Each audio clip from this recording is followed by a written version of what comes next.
दोस्तों नमस्कार। उपस्थित अपने चैनल आरंभ क्लासेस पर। आशा करता हूँ आप सभी अच्छे होंगे और अपनी पढ़ाई को बहुत बेहतरीन तरीके से कर रहे होंगे। अपने चैनल के माध्यम से जो इस समय मेरी सीरीज चल रही है इंग्लिश ग्रामर की, उसी सीरीज को आगे बढ़ाते हुए आज हम टेंस की ही जो कंडीशंस है उसमें प्रेजेंट परफेक्ट के बारे में चर्चा करेंगे, जो इस प्रकार से है। तो आइए देखते हैं इसमें क्या क्या है।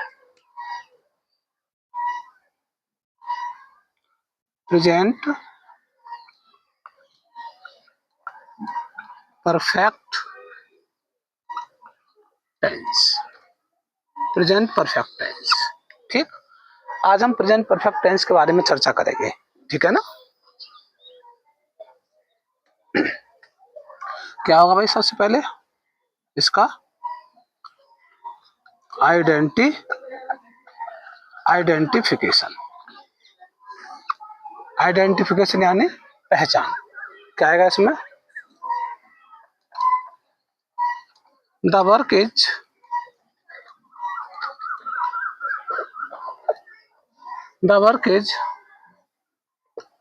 completed. The work is completed in present time. The work is completed in present time and in the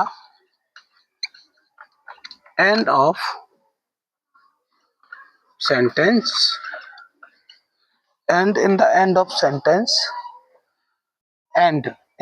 of sentence चुका है,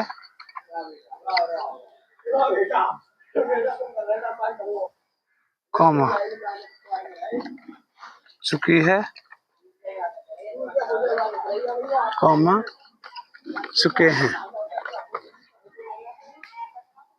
चुका है, चुकी है, चुके हैं, कॉमा लिया है, कॉमा दिया है, कॉमा किया है।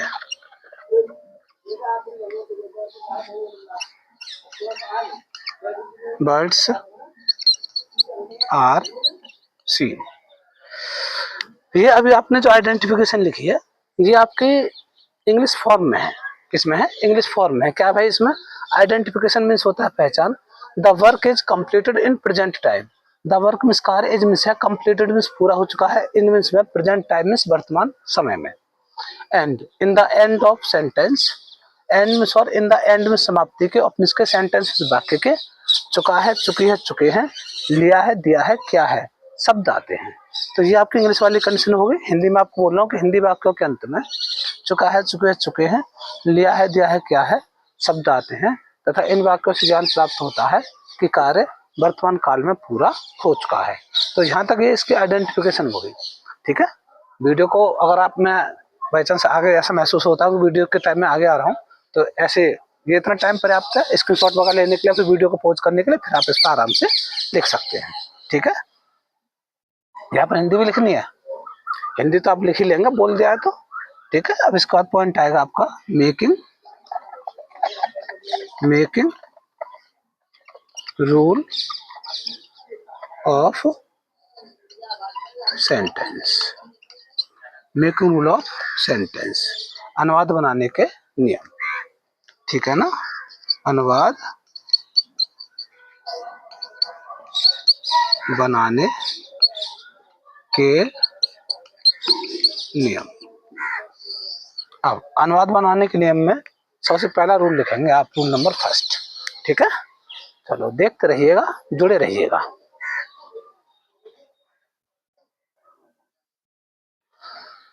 रूल नंबर फर्स्ट क्या है भाई इसका? We use has helping verb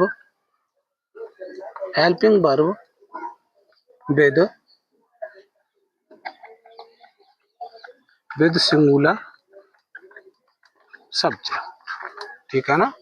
we use has helping verb with singular subject, है ना। यानी एक वचनकर्ता के साथ एक वचनकर्ता के साथ एक वचनकर्ता के साथ सहायक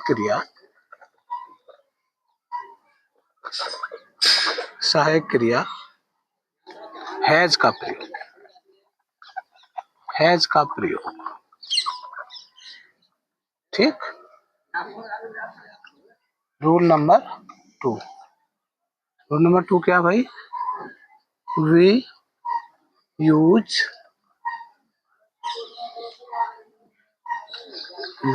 have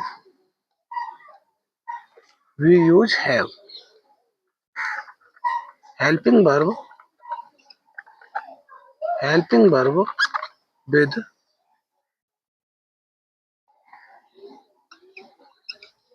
with plural subject। we use have helping verb with plural subject। ठीक है, यानी बहुवचन कर्ता के साथ सहायक क्रिया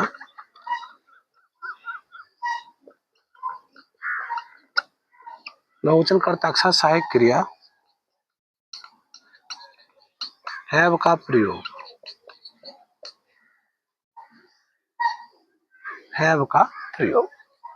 क्लियर है तो ना? Rule number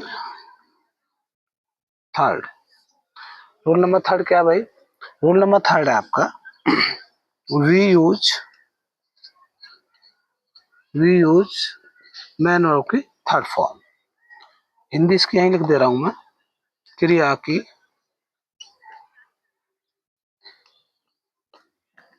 third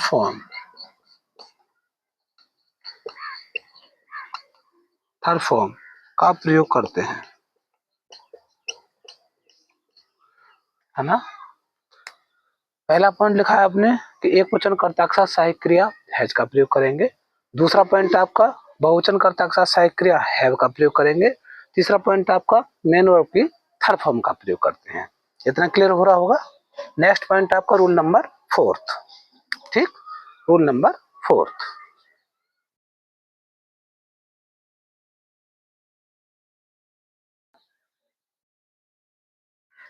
rule number 4 में क्या है? इन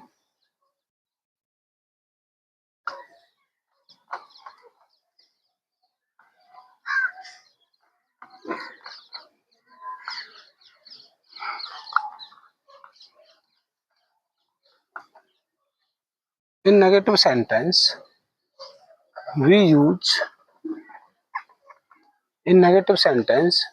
we use not word after helping verb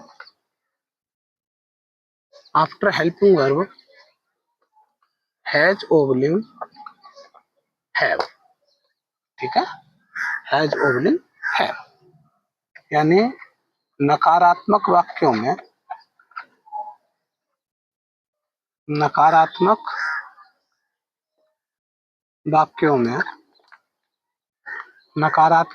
में सहायक क्रिया हैज ओवलिंग हैव के बाद नॉट का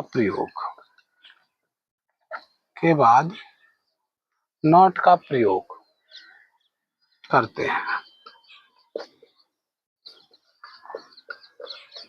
ठीक है ना? इसके बाद नेक्स्ट पॉइंट आपका फर्स्ट इंट्रोटिव वाला।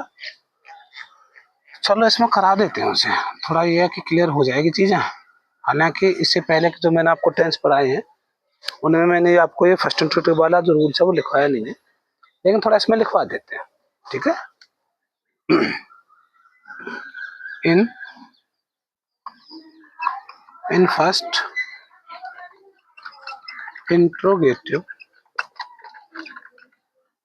Interrogative sentence In first interrogative sentence, we use has oblique have. We use has oblique have before subject. ठीक है ना? Before subject. According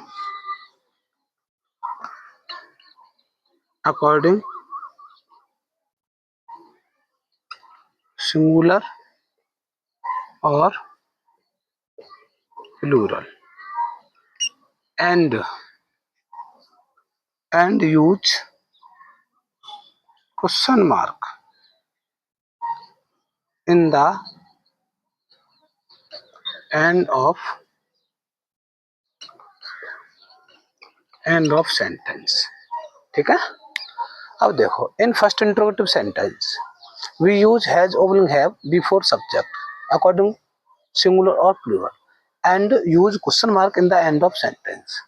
इन मीन्स में फर्स्ट इंट्रोगेटिव मीन्स क्या से शुरू होने वाले वाक्यों में वी मीन्स हम यूज मीन्स प्रयोग करते हैं हैज ओब्लिंग हैव, यानी हैज और हैव सहायक क्रिया का, बिफोर मीन्स पहले, सब्जेक्ट मीन्स कर्ता से पहले, according to singular plural, according to singular plural कर्ता का एक वचन और बहुवचन के अनुसार। एक वचन होगा तो हम हैज लगाएंगे और बहुवचन होगा तो हैव लगाएंगे।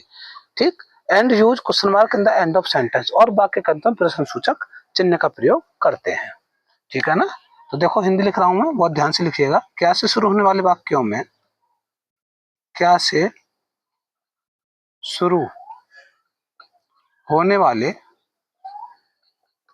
क्या से शुरू होने वाले वाक्यों में, होने वाले वाक्यों में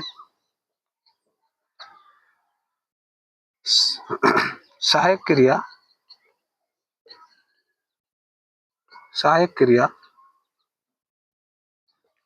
हैज ओब्लिंग हैव का प्रयोग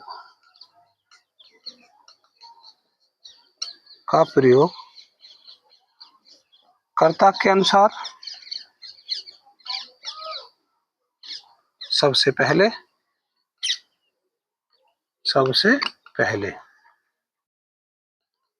फिर वाक्य के अंत में प्रश्न सूचक चिन्ह का प्रयोग करते हैं। अब यहां तक ये आपके नियम क्लियर हो गए, समझ में आ रहे होंगे, कोई डाउट वाली बात नहीं होनी चाहिए कि क्या से शुरू होने वाले वाक्यों में सहायक क्रिया हैज ओब्लिंग हैव का प्रयोग कर्ता के अनुसार सबसे पहले, फिर वाक्य के अंत में प्रश्न सूचक चिन्ह का प्रयोग करते हैं। जैसे क्लियर हो गया आपकी। अब इसके बाद हम स्ट्रक्चर से, अर्थात जो फॉर्मूला है तो हम उनका अध्ययन करेंगे। ठीक है?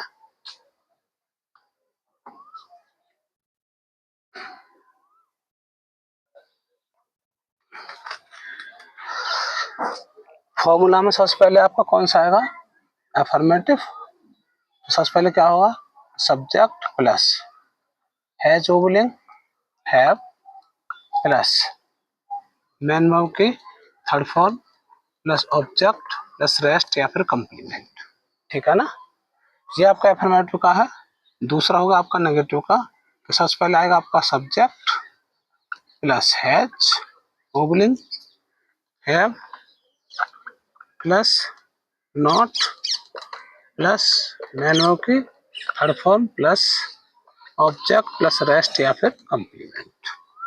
इसके बाद तीसरा होगा has oblique have plus subject plus, यदि वाक्य में कि हिंदी वाले वाक्य में यदि नहीं का यूज होगा तो नॉट लाएंगे, अन्यथा नहीं लाएंगे, प्लस मेन वर्ब की थर्ड फॉर्म का प्रयोग प्लस ऑब्जेक्ट प्लस रेस्ट या फिर complement plus question mark first interrogative में। ठीक है ना? और फिर होगा आपका question word plus has oblique have plus subject plus not plus main verb की third form plus object plus rest या फिर कंप्लीमेंट प्लस सब मार्क।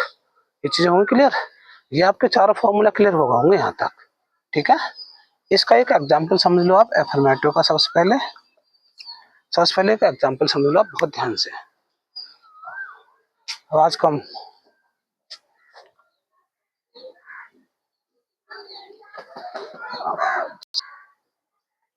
अब इसका एक एग्जांपल देख लो आप, है ना। एक आपने प्रेजेंट इंडेफिनिट टेंस पर आया है तो उसमें एक लास्ट में एक पॉइंट लिखवाया कि किसान ने खेत जोता है। सबसे पहले आप इसी को क्लियर कर लो, ठीक है ना। किसान ने खेत जोता है। अक्सर इस सेंटेंस को लेकर थोड़ा कंफ्यूजन रहता है। अगर किसी से पूछा जाए कि ये सेंटेंस किसका, तो जो स्टूडेंट है वो उसके लिए प्रेजेंट इंडेफिनिट का बताते हैं, जबकि प्रेजेंट इंडेफिनिट का ये नहीं है। ये जो सेंटेंस हमारे प्रेजेंट परफेक्ट का है। भाई कैसे है, इसमें एक कंडीशन तो है कि ने वाली है, ठीक है। अगर मैंने उसमें ये दो कंडीशन लिखवाई है, एक क्रिया है जोतना और एक है पोतना।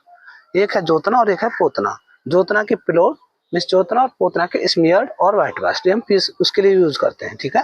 किसान ने खेत जोता है, भाई ये प्रेजेंट परफेक्ट का क्यों है तथा प्रेजेंट इंडेफिनिट का क्यों नहीं है। अगर कंडीशन ये होती है किसान खेत जोतता है तो ये होता हमारा प्रेजेंट इंडेफिनिट, और यह है कि किसान ने खेत जोता तो ये हमारा प्रेजेंट इंडेफिनिट ना होकर ये हमारा प्रेजेंट परफेक्ट है। अब इससे हम प्रेजेंट परफेक्ट के अनुसार ही बदलेंगे। किसान ने खेत, भाई काम किसने किया, किसान ने, तो ये सब्जेक्ट हो गया हमारा। जोतना मेन वर्ब हो गई, ठीक है ना। क्या जोतना है, खेत, ये ऑब्जेक्ट हो गया। हमें इस सेंटेंस में ये पता लग गया कौन सी चीज क्या है, ठीक है। अब देखो तो सबसे पहले क्या लाएंगे हम, ये करा सबसे पहले सब्जेक्ट लेकर आओ, एफर्मेटिव का सेंटेंस है। सबसे पहले सब्जेक्ट, सब्जेक्ट किसान, तो किसान की द पीजेंट। पीजेंट मीन्स किसान और फार्मर मीन्स किसान। किसान हमारा एक वचन है तो हेल्पिंग वर्ब क्या आ जाएगी, हैज, ठीक है ना। अब मैन वर्ब की थर्ड फॉर्म जोतने क्या, पिलो, तो पिलोड हो जाएगा PLOUGHED, पिलोड। एक और मीनिंग आती है PLOWED, लोड मीन्स जोतना, ठीक है ना। क्या जोत रहा है, खेत, लोड द फील्ड। ये ध्यान रखिएगा, किसान ने खेत जोता है प्रेजेंट परफेक्ट में ही चेंज होगा। अगर ये इंडेफिनिट वाली कंडीशन होती तो फिर ये होता है कि किसान खेत जोतता है, जोतता है। तो मेरे ख्याल से जहां तक मेरा मानना, अब इसमें इसमें ये शब्द नहीं आएगा फिर, किसान खेत जोतता। अगर ऐसे होता तो ये हमारा प्रेजेंट इंडेफिनिट का होता, और अगर इसमें ने शब्द लगा हुआ है, ये कंडीशन है, जैसा ये अब हिंदी में लिखा किसान ने खेत जोता है, किसान ने खेत जोता, तो ये हमारा प्रेजेंट इंडेफिनिट करना होगा, फिर ये हमारा प्रेजेंट परफेक्ट का, और हम प्रेजेंट परफेक्ट के अनुसार ही चेंज करेंगे। तो इसमें अब कंफ्यूजन वाली मेरे हिसाब से तो कोई बात नहीं होनी चाहिए। फिर यदि आपको ऐसा कुछ लगता है तो आप मुझे कमेंट करिएगा, ठीक है। फिर मैं आपको और अच्छे तरीके से समझाने की कोशिश करूंगा, और इस तरह से समझ में नहीं आता है तो वैसे ये मेरा मानना है कि ये चीज आपकी क्लियर हो चुकी होगी, ठीक है। और भी देख लेते हैं, इससे आगे और भी हैं, उन्हें भी समझ लो थोड़ा थोड़ा सा।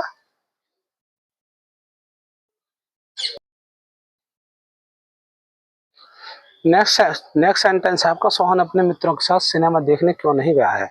मैंने भी आपको एक अफर्मेटिव वाला सेंटेंस समझाया था। अब ये डायरेक्ट में आपके लिए जो डबल इंट्रोगेटिव का सेंटेंस है, या तो इसे डबल इंट्रोगेटिव नेगेटिव बोल सकते हैं, या फिर डबल इंट्रोगेटिव बोल सकते हैं, या फिर वह टाइप फैमिली के सेंटेंस बोल सकते हैं, सेकंड इंट्रोगेटिव बोल सकते हैं। जैसा आपको अच्छा लगता है ऐसे हम इसे बोल लेंगे, ठीक है।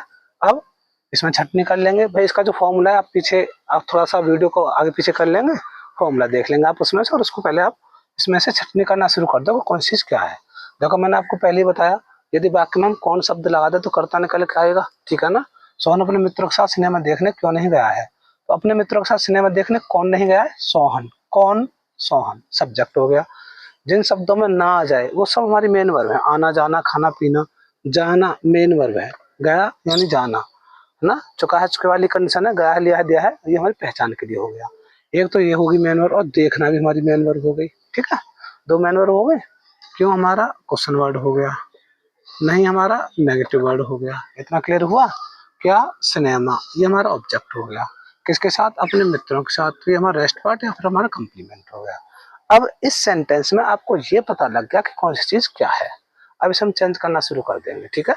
सबसे पहले क्वेश्चन वर्ड है आपका वाई, तो वाई, सोहन एक वचन है तो वाई हैज, वाई हैज सोहन, है ना। नहीं के लिए नॉट, तो भाई हैज सोहन नॉट। अब पहले वहां जाएगा तभी तो देखेंगे, तो जो थर्ड फॉर्म लगेगी हमारी इसकी लगेगी। और ये हमारा नियम होता है, जब एक वाक्य में, जब एक ही वाक्य में एक से अधिक मेन वर्ब हो तो पहली मेन वर्ब को यूज करने के बाद में, चाहे उसका हम फर्स्ट फॉर्म यूज करें, सेकंड करें, थर्ड फॉर्म यूज करें, इसके बाद हम दूसरी मेन वर्ब रखेंगे तो उससे पहले हम टू का प्रयोग कर लेंगे, ठीक है। तो Y has Sohan not gone to see लगा सकते हैं, फिर वॉच भी लगा सकते हैं, क्योंकि चलचित्र वाली बात है तो सी की जगह पर अगर वॉच शब्द ज्यादा यूज करेंगे तो वो ज्यादा बेटर सिनेमा में देखने के लिए। सी या फिर वॉच द सिनेमा, किसके साथ? अपने मित्रों के साथ। तो पहले विद की लगा लेंगे, विद सॉन्ग साथ अपने का अंग्रेजी his, with his friends, FRIENDS, last में क्वेश्चन मार्क। बताओ क्या चीज समझ में नहीं आई? अब जहां तक ये मेरा मानना है कि ये चीज आपकी क्लियर हो चुकी होगी, है ना? और देख लिख लिया होगा। यदि आपको कुछ और भी डाउट लगता है तो मुझे आप बता दीजिएगा। वैसे ये मेरा मानना है कि इसमें डाउट नहीं होना चाहिए। अभी मैंने इस टेंस के माध्यम से सिर्फ आपको 2 एग्जाम्पल बताए हैं, एक एफर्मेटिव का, एक डबल इंटरोगेटिव का। ठीक है, मुलाकातें होती रहेंगी, चलती रहेंगी, और सिलेबस हमारा धीरे धीरे आगे बढ़ता रहेगा। मैं आपको पहले अपनी वीडियो के माध्यम से बता चुका हूँ, फिर बता रहा हूँ कि मैं अपने इसी चैनल के माध्यम से आने वाले समय में बायोलॉजी के एकदम टू द सटीक पॉइंट भी आपको प्रोवाइड कराऊंगा। एकदम जीरो लेवल की बायोलॉजी के साथ एकदम कंपटीशन लेवल की बायोलॉजी को आप मेरे इसी चैनल से तैयार करेंगे। तो आप जुड़े रहिए, मेरे चैनल को सब्सक्राइब कीजिए, शेयर कीजिए, तथा विशेषकर ऐसे बच्चों के पास भेजिए जिन्हें ऐसी चीजों की बहुत अधिक आवश्यकता है। भाई किसी का भला हो जाए तो बहुत अच्छी बात है। चलिए मिलते हैं आपसे नेक्स्ट वीडियो में, तब तक के लिए धन्यवाद, जुड़े रहिएगा। थैंक्स।